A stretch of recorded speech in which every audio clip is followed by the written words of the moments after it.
Actually speaking, Krishna and Arjun are not separate. Arjun is the illusioned and confused mind. Krishna is the center of that mind. That is the relationship between Krishna and Arjun. Krishna is the heart of Arjun. That within you, which already knows, is Krishna.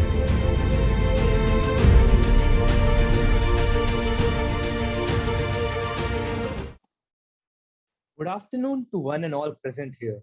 Warm greetings on Buddha Purnima, which marks the birth of Gautam Buddha. We are so lucky to celebrate this auspicious day with someone who is wisdom personified of today's time, Acharya Prashant. Acharya Prashant needs no mention from being an acclaimed Vedanta exegete, national best-selling author of over 80 books. He's a powerful voice of socio-spiritual awakening in today's world. Today, tens of millions of people, especially the youth, get inspired daily by Acharya Prashant through his direct contact with people and through various internet-based channels. He continues to bring clarity to all. Sir, it's an honor to welcome you to address our institute. On behalf of IIT-Ropar, we thank you for accepting our invitation. Thank you so much. I'm Janmeet from IIT-Ropar. Today, being Buddha Purnima, would want to know how will a Buddha look like in today's world. Unlike before, he cannot walk barefooted as the temperature now is more than 50 degrees centigrade. He cannot go to jungle as we have none. He cannot beg as that will be taken offensive by the society. He cannot roam from village to village as people may tout him as a robber and put to jail. He will be called a misogynist if he says anything on women, even though he might be the most compassionate being. He will not find an Ashoka or other prominent rulers, businessmen, who will patronage in spreading his message, as we mostly find today's powerful people corrupted and engrossed with personal gains. Sir, so how will today's Buddha look like? How did the Buddha look then? Who is the Buddha? Let's try to understand with the story of Gautam Buddha, the Shakyamuni Buddha, as we call him. So, who was he? Let's look at his central characteristics. One, someone who is well versed in the knowledge of his time. Buddha had deep scriptural knowledge. He was born in a Hindu Kshatriya family. He is a prince. And ever since his childhood, he was quite talented. So one thing about him is that he was quite well read. Second thing is, he was deeply interested in knowing the depths of life. He did not want to remain merely at the superficial levels. So he would observe a lot. He would think a lot. So you remember the very famous incidents when he is going to the youth festival being celebrated in the kingdom, and he comes across an old man, a sick man, and finally a dead man. Now these are not very rare occurrences. These are not extremely special sights. We know of oldness and sickness at least, even if we do not see dead bodies every day. But the Buddha looks at those sights and is deeply perturbed. He has a certain curiosity. He does not live in the feeling that I already know. So he attentively watches and he asks his charioteer, what is this all about? What is happening? Does it happen with all? Am I going to die one day? And the charioteer is a nice, honest fellow. He says, yes, you too will get old, fall sick, and die one day. So that's the thing about him. He wants to understand life. We are going into the central characteristics of the Buddha.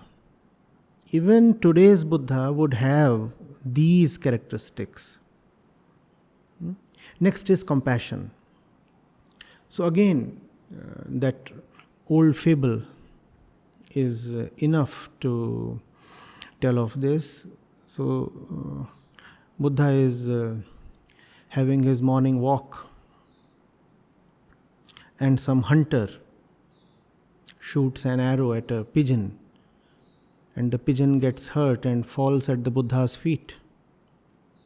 And the Buddha picks him up, and the shooter comes to him and says, I shot him down. He's my catch. Give him to me. The Buddha says, no, I won't give him to you. The shooter says, but that's against the law. I am entitled, as per the law of the land, to make a living by killing living beings, birds, animals, and selling their flesh. The Buddha says, compassion is higher than justice. The life of an innocent being is higher than the law of any land. So that's Buddha. For him, compassion is above everything else.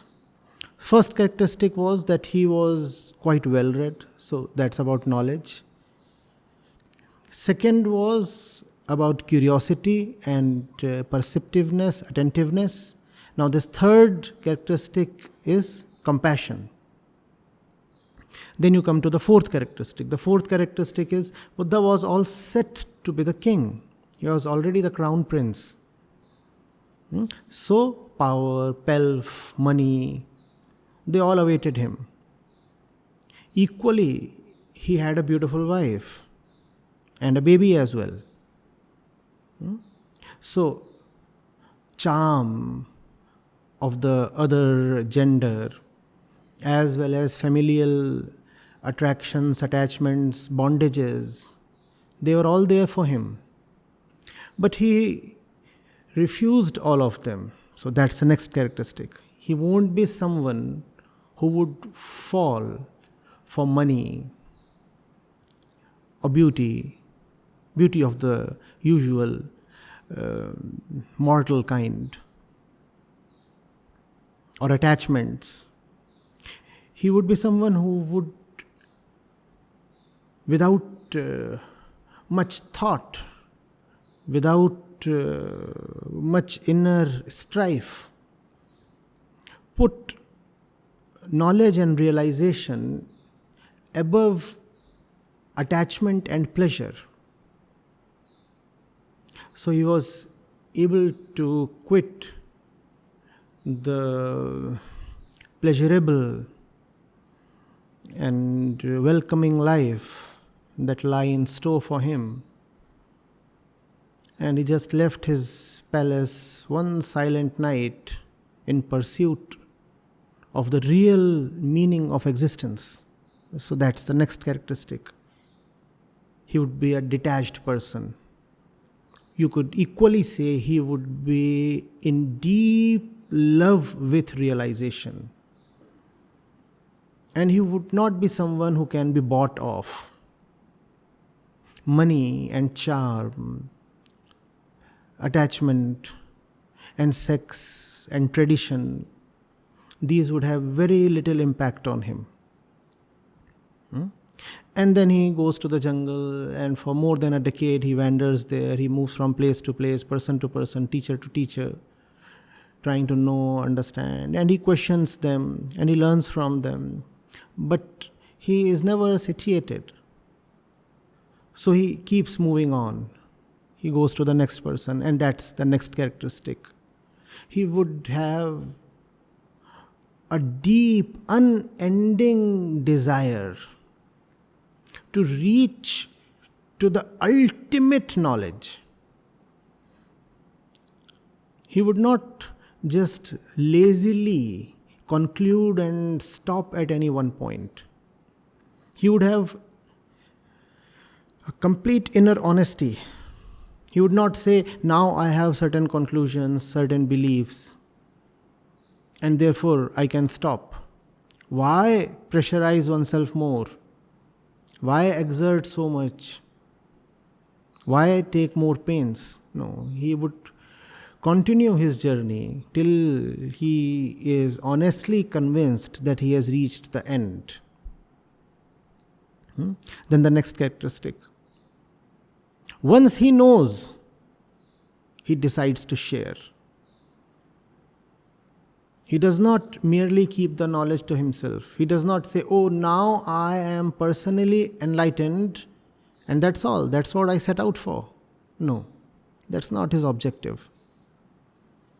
Personal things are for selfish people. Therefore, even to stop at personal realization is a selfish act.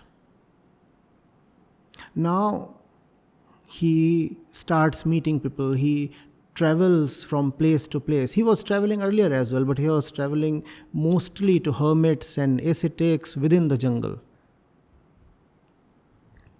Now he travels from village to village, from one city to the other, and he meets people of all kinds, ordinary folks, businessmen, as well as certain kings.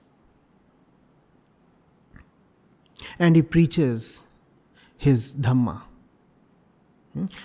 And then we see another facet of the Buddha's being. Now he realizes that preaching the Dhamma is very, very important.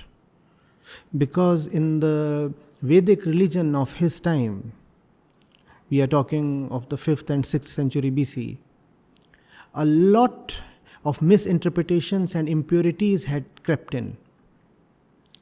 So the Buddha decides that the real essence of religion has to be brought to the people. Because remember, one of his central characteristics is compassion. He cannot see people suffering. And when, in an age, religion gets distorted, then people suffer endlessly because religion itself is the only possible antidote to suffering. When that antidote itself fails and gets corrupted, then what will save the common folk? So Buddha decides to propagate his religion. And he proves to be a great publicist. And his desire to publicize, to propagate, is not coming from any personal center. His personal self he has already conquered, or you could say extinguished. That's the meaning of nirvana, to extinguish. The personal self is already gone.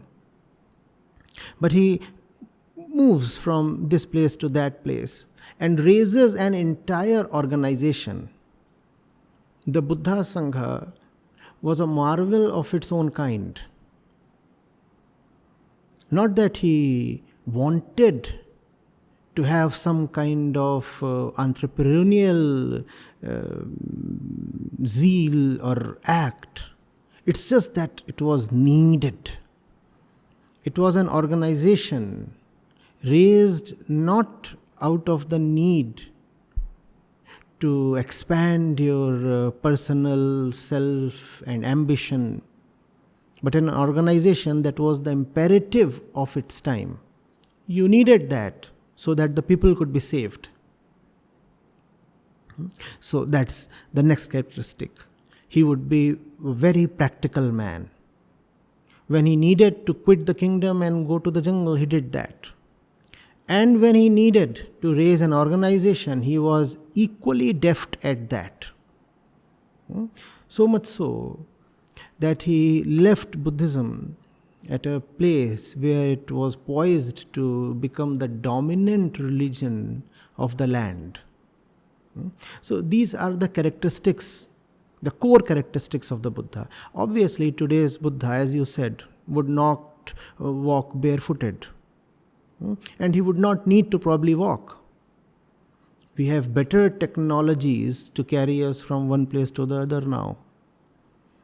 He would probably not go village to village. We have better technologies to make us, help us reach out to people.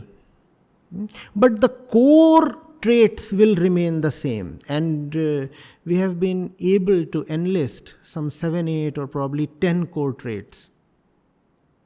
These core traits will remain the same.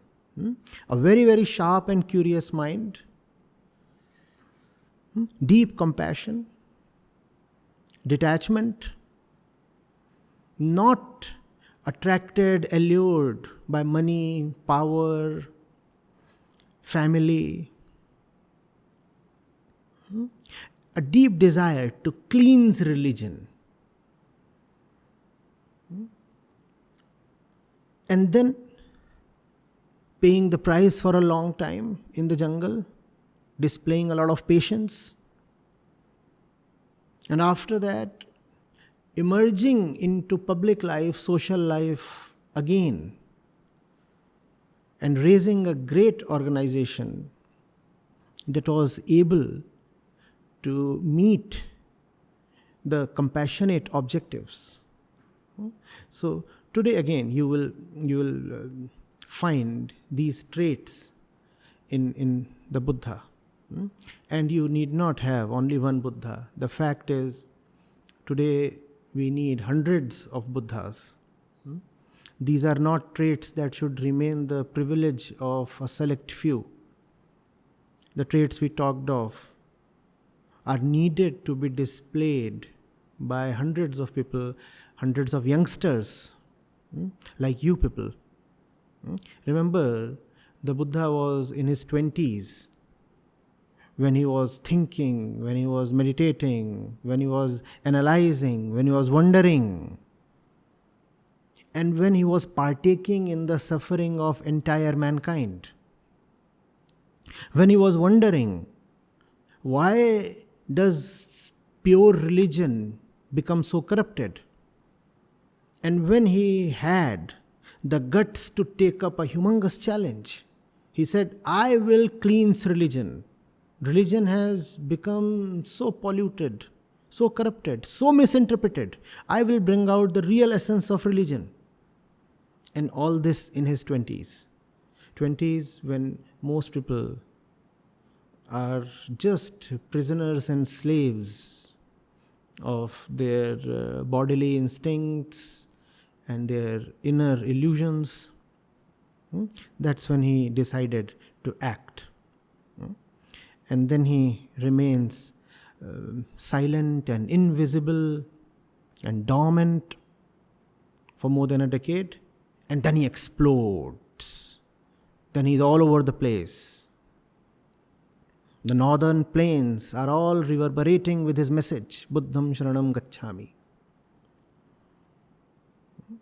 So that's the kind of mind and that's the kind of personality we need today. Right?